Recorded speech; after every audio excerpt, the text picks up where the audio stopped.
میرے پیارے آقا صلی اللہ علیہ وسلم کے پیارے دیوانوں، جہاں تک بات ہے کیا شب برات صحابہ کرام نے منائی، میں آپ سے عرض کروں گا بات یہی تو ہے۔ ہم نے دراصل حدیث کا مطالعہ نہیں کیا، احادیث پر نگاہیں ہماری نہیں ہے۔ اگر ہم قرآن اور حدیث کا بڑی باریک بینی کے ساتھ مطالعہ کریں گے تو پتہ چلے گا۔ آپ دیکھیں، ایک مثال کے ذریعے سے سمجھاتا ہوں کہ ایک مرتبہ اللہ کے نبی صلی اللہ علیہ وآلہ وسلم کی محفل میں ایک بدبو ظاہر ہوئی، ایک بھیانک بدبو ظاہر ہوئی۔ آقا کریم صلی اللہ علیہ وسلم کے صحابہ اس بدبو سے بے چین ہو گئے۔ یہ بدبو کس چیز کی ہے؟ یہ جو بدبو آ رہی ہے یہ کس چیز کی آ رہی ہے؟ صحابہ نے عرض کیا اللہ جانے اور اس کا رسول جانے۔ دیکھیں صحابہ کا انداز کتنا حسین ہے، ان کا عقیدہ، ان کا نظریہ کتنا واضح ہے کہ وہ کسی بھی معاملے میں یہ ایمان رکھتے تھے کہ اللہ جانتا ہے اور اللہ کے بتائے سے اللہ کا محبوب جانتا ہے۔ اس لیے کہ جب کسی کو یار بنایا جاتا ہے تو اس سے ذات نہیں چھپائی جاتی تو بات کیا چھپائی جائے گی۔ تو اللہ نے اپنے محبوب کو بہت کچھ عطا کیا، بلکہ یہاں تک فرمایا اِنَّا أَعْطَيْنَاكَ الْكَوْثَرَ، اے محبوب ہم نے ساری کثرتیں تجھے عطا کر دی، بلکہ حبیب ہم بھی تیرے ہو گئے۔ آپ غور فرمائیں، جب خدا ان کا ہو جائے تو اب دنیا کی کون سی چیز ہے جو مصطفیٰ جان رحمت کی نہیں؟ تو آقا کریم صلی اللہ علیہ وسلم کے سوال کرنے پر میرے صحابہ یہ بدبو کائے کی ہے؟ صحابہ نے عرض کی آقا اللہ جانے اور اس کا رسول جانے۔ تو میرے آقا فرماتے ہیں یہ بدبو ایک غیبت کرنے والے کی بدبو ہے، غیبت کسی نے کی ہے اسی کی بدبو ہماری محفل میں ظاہر ہوئی۔ اب میں آپ سے پوچھتا ہوں، رسول اللہ صلی اللہ علیہ وسلم کی یہ صحیح حدیث، اس پر کسی کو کوئی کلام نہیں، آپ فرما رہے ہیں کہ یہ بدبو کی غیبت ہے۔ جیسے ہمارے درمیان کوئی کچرے کی کنڈی کو اکھاڑ دے تو بدبو آتی ہے، گٹر صاف کی جائے تو بدبو آتی ہے، اس وقت غیبت کی بدبو آئی، آج غیبت کی بدبو نہیں آتی۔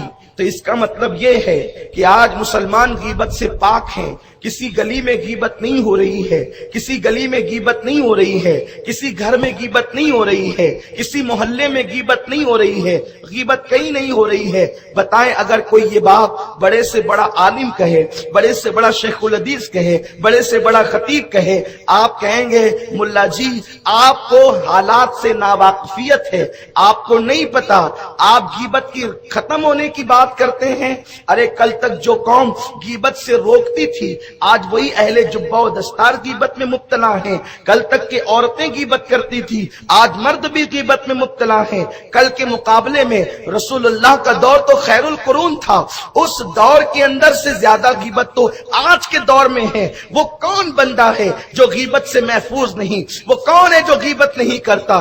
غیبت کی ڈیفینیشن اتنی ہے کہ کسی مومن کے پیٹ پیچھے اس کے بارے میں ایسی بات کریں کہ اگر آپ اس کے منہ پہ کرتے تو اس کے دل کو تکلیف پہنچتی، اسی کا نام غیبت ہے۔ میرے پیارے آقا علیہ السلام کے پیارے دیوانوں، بتاؤ دنیا میں غیبت ہو رہی ہے کہ نہیں ہو رہی ہے؟ بتاؤ دنیا کے اندر غیبت ہے کہ نہیں ہے؟ گھر گھر غیبت عام ہے، گھر گھر جو ہے محلہ محلہ غیبت عام ہے، بلکہ اب تو اللہ کے گھر میں بیٹھ کر بھی غیبتیں ہوتی ہے، مسند درس پر بیٹھ کر بھی غیبت ہوتی ہے۔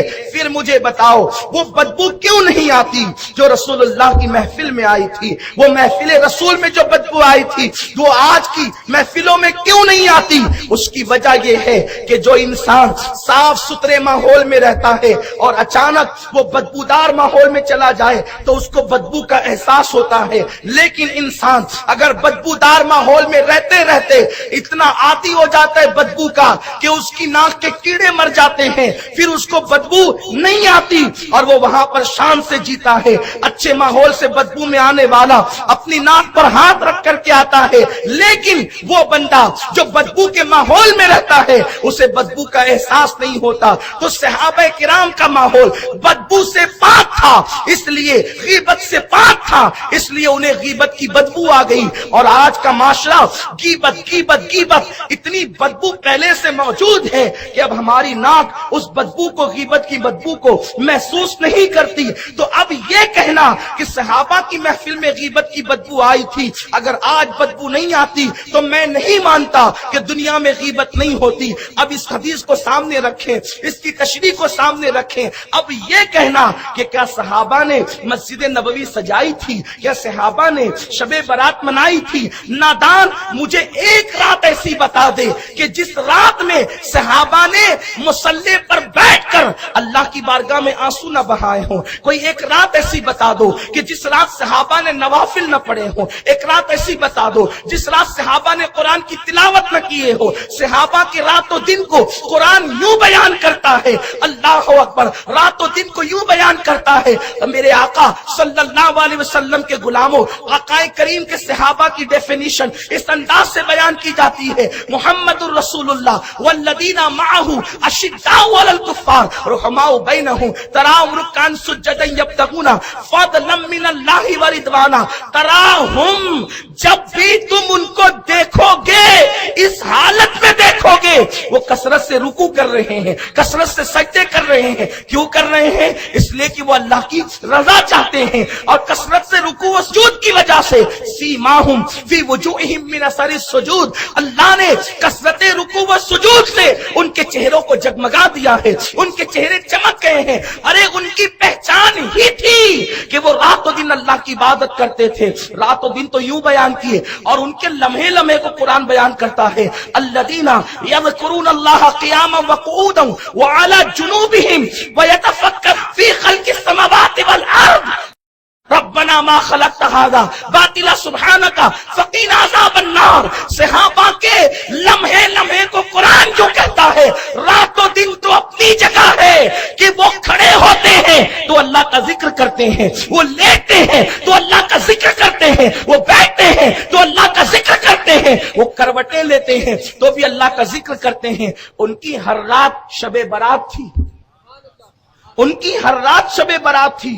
اسی لیے آپ کو نہیں پتا چلتا کہ صحابہ نے شب برات منائے۔ کیوں آپ کو پتا اس لیے چلتا ہے کہ آپ کے یہاں اب راتوں کو قیام کرنے والے نہ رہے، آپ کے یہاں اب راتوں کو رونے والے نہ رہے، آپ کے یہاں راتوں کو گڑ گڑانے والے نہ رہے۔ جو مسلوں پہ گڑ گڑاتے تھے اب تو وہ نکڑ پہ بیٹھنے لگے، جو آہیں بھرتے تھے وہ تو قہقہے لگانے لگے۔ اب بتائیں، تو جب انسان عبادت سے دور ہو گیا تو پھر کبھی کبھی جو کوئی کام ہوتا ہے تو اس کی شہرت ہوتی ہے، کبھی کبھی کوئی کام ہوتا ہے تو اس کے متعلق چرچے ہوتے ہیں۔ تو یہ کہنا نیری حماقت ہے۔ کیا صحابہ نے شب برات منائی؟